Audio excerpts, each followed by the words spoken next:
In every generation, there is chosen one girl in all the world. She alone will review the movies, TV shows, and books of geek culture. I am the chosen girl. Hey everybody, welcome back to my review. This is going to be for Ms. Marvel Episode 3, titled Destined. And I'm so excited to talk about this episode because I am loving Ms. Marvel. It's the best. I love it so much. And I can't wait to talk about it some more. I can't wait to watch it again.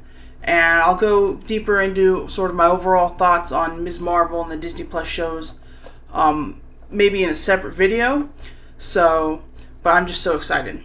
So this episode opens with the credits have like this ominous kind of Middle Eastern music that play over the Marvel credits, which I thought kind of sets up the tone for this episode and kind of how it's gonna kind of transition into a little bit more of a darker tone than what we had in that lightheartedness of the first episode. So that was a good introduction. And then the episode actually starts off with a flashback to British-occupied India in 1942, where we find a group of people that are searching some ruins for the bangle bracelet. And one of them is Cameron's mom, Najma, and the other is Kamala's great-grandmother, Aisha. And then there's like another woman, and then a couple of guys. And so they find the bangle, and it's attached to a severed blue arm, like a genie or a djinn. I thought maybe it might be a reference to the Aladdin genie, because he was blue. And they mentioned that there should be two bangles. And so I was wondering, are we ever going to find out what happened to this second bangle? Is that going to maybe come into play? I don't know. But they do mention there's two. And then we get like this aerial shot of them, and they look like they're standing in what looks like a circle of the 10 Rings logo from like Shang-Chi. And so, I mean, I don't know. There's been some speculation if the bangle is somehow related to the 10 Rings technologies, somehow related to Eternals maybe. I think this might maybe be a clue, because it really did kind of look like that 10 Rings circle logo from the Shang-Chi movie. So we'll see what happens there.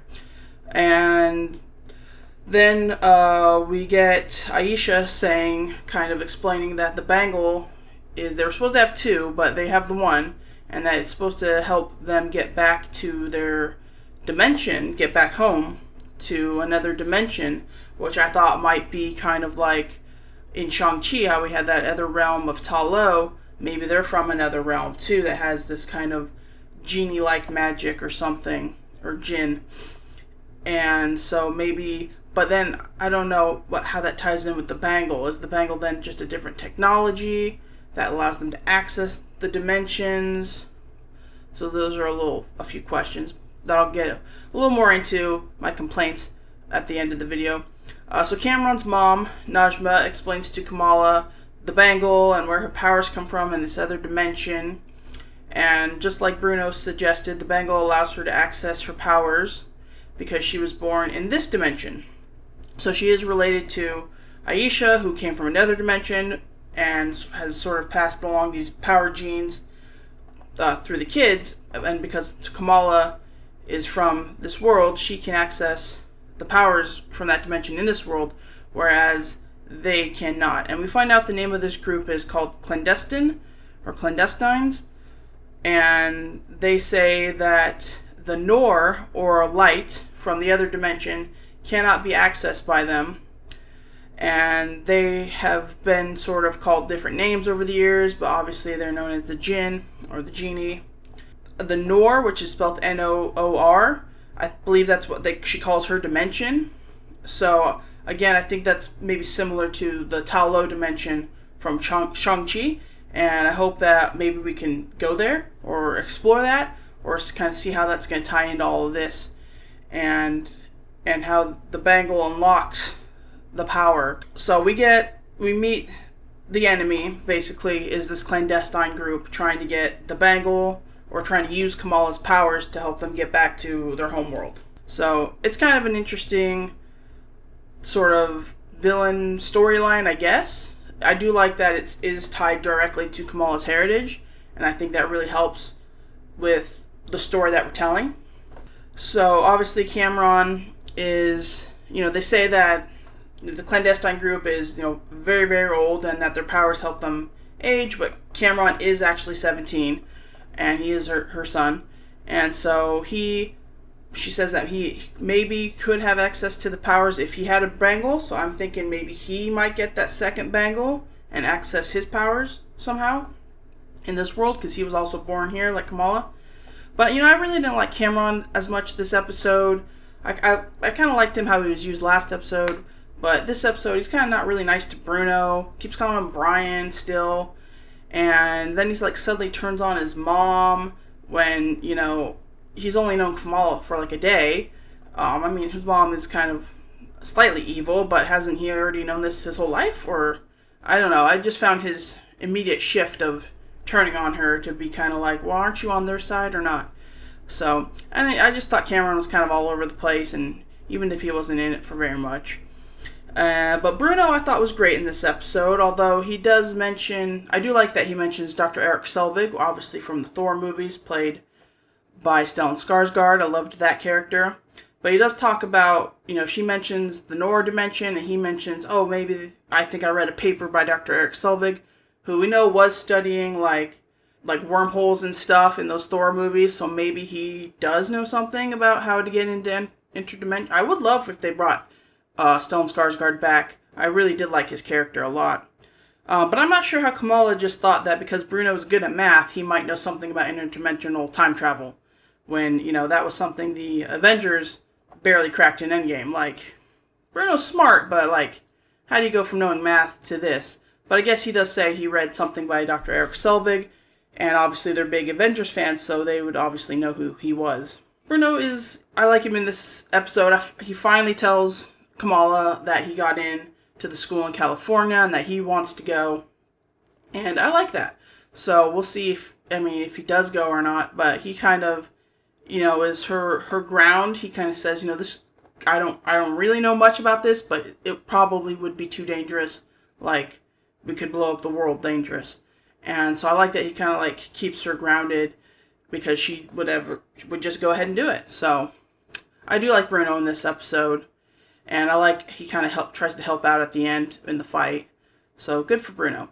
And then I love Nakia in this episode also. She's got some great scenes. I love her standing up to the damage control agents that kind of bust into the mosque, trying to boss them around.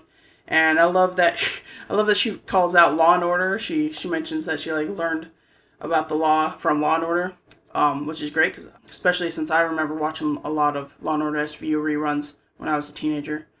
And also we learned that she actually did win as board member, so good for Nakia. She's, and I like that her concern is, that they're targeting the mosque for this girl, which obviously looks bad. I like that we're kind of subtly touching on these sort of societal kind of bigger issues within this story, and that Nakia is kind of that representation. And so I really think she's a great character. I really love her.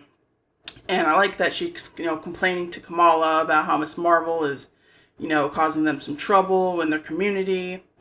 And Kamala doesn't tell her that she's Ms. Marvel because of that, and I find that to be more of a better reasoning for why she doesn't tell her, although I think that should have happened probably last episode, because at the end of this episode, Nakia does find out that she is Ms. Marvel, and, the way she finds out is kind of very surprising to her, and she's kind of very hurt, obviously. So, yeah, I really love the Nakia character. I think she's doing great. I can't wait to see more of her.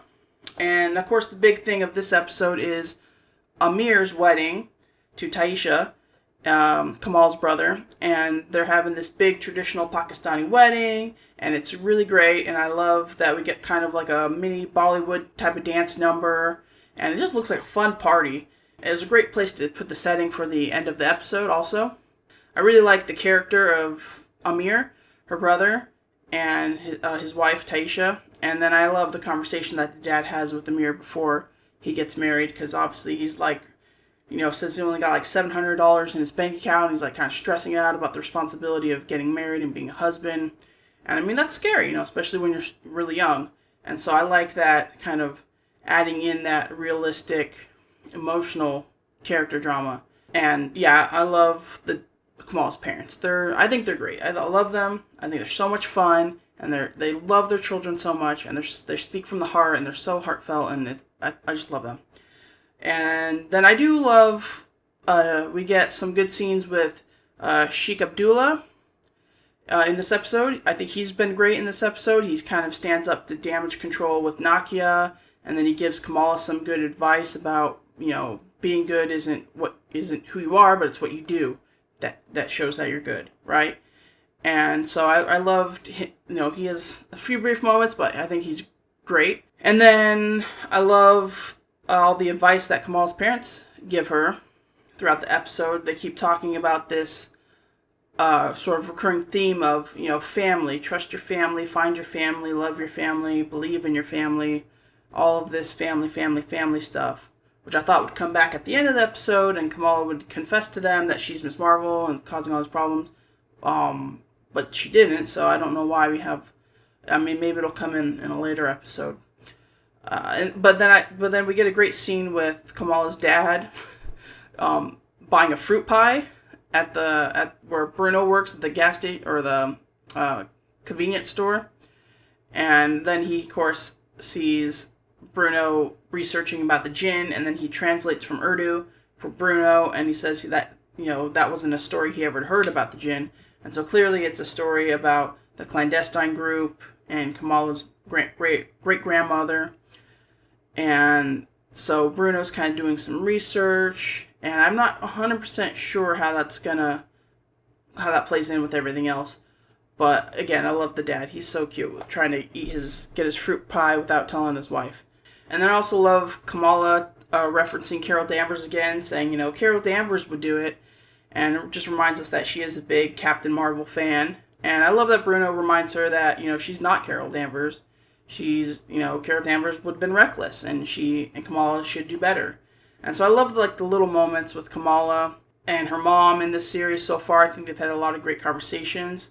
I love here, she talks with her dad and Sheikh Abdullah and her mom, and it really lets us know Kamala's inner struggles and what she's dealing with and the responsibility of this journey she's going on with her powers. And so I really like all of that. And again, her mom talks about, coming to America and the struggles she had and how, family was so important. And I think hopefully that's going to play again in a bigger part, because again, Kamala didn't tell her family when she had the opportunity at the end of the episode. And then Kamala overhears the speech that her dad gives Amir about choosing love and courage and family, and that was what's going to make him a great husband. And I really thought that was great. And then, I love the big dance number. Very Bollywood. Of course, we got reference to Kingo from Eternal's last episode. And, of course, he does big Bollywood numbers.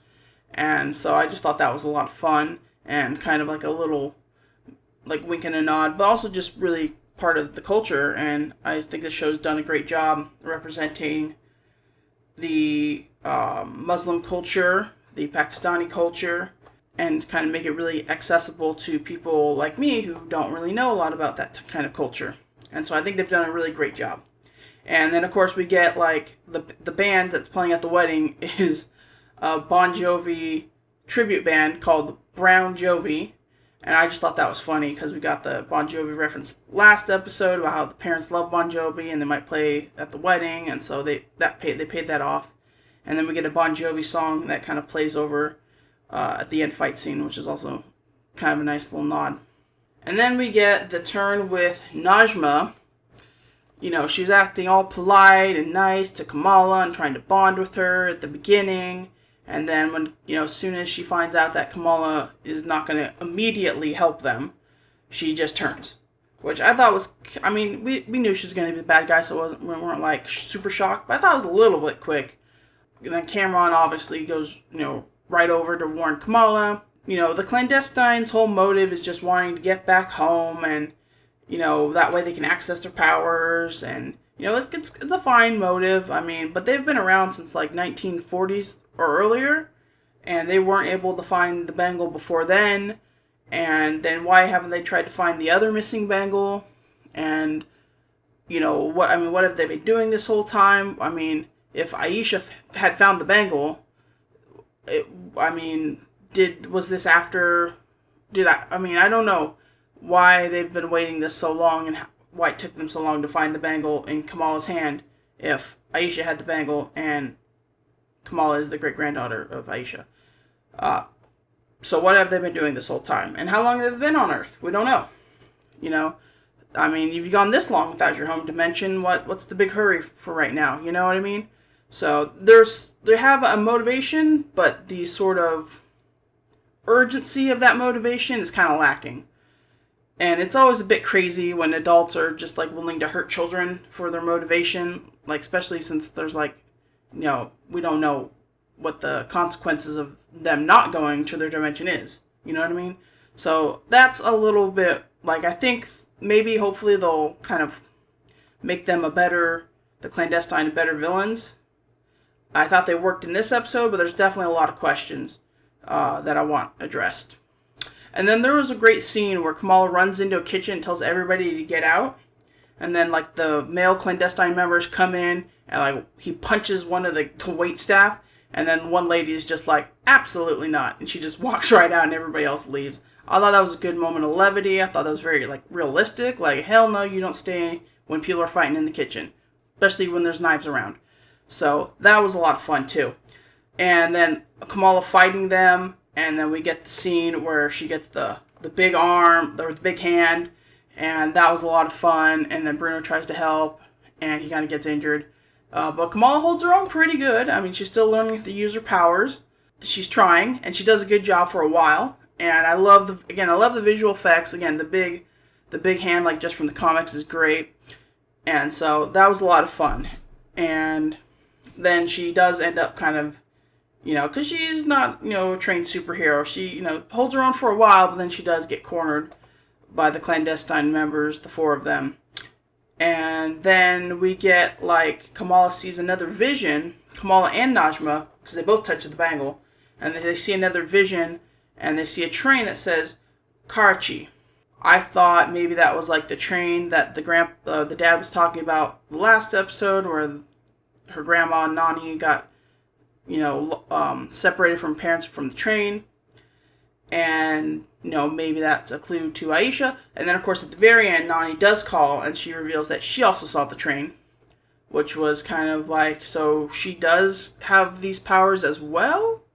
And so I'm not sure how much Kamala's mom, Ami, I'm not sure how much she knows about this. If she knows that her mom has these powers, these Jinn powers, or does she? We don't know. I mean, if she doesn't have the bangle, do you have to have the bangle on to unlock the power, or if you have it off, can you always use it? I'm not 100% clear on that right now. But it seems really cool. I hope we get to go to, you know, Karachi, or however you pronounce it, I'm sorry. And we go to, it's a big city in Pakistan, so I hope I don't know what the budget of the show is. They probably didn't really film on location, but it would be nice to transition out, and maybe the final episode or the big battle might take place there, or maybe we'll end up finding Kamala's great-grandmother Aisha there, and we learn how this all maybe ties in. So, and then of course Damage Control just kind of comes in, and because they got distracted with the train vision, Kamala was able to kind of get the upper hand and run away with Bruno, and Damage Control comes in and arrests Clandestine. So we don't know what's going to happen with them. They're going to escape. They're going to try and team up with Damage Control to get to Kamala. I don't know. And then this is where poor Nakia finds out, and she's kind of like, what the heck is going on? Why didn't you tell me? And they're just like, we don't have time. We got to get going. And so, you know, we'll see what the fallout between Nakia and Kamala is, maybe next episode. And then again, I thought Kamala was going to tell her parents at the very end, but she doesn't, so we'll see how that works also. So I really did enjoy this episode.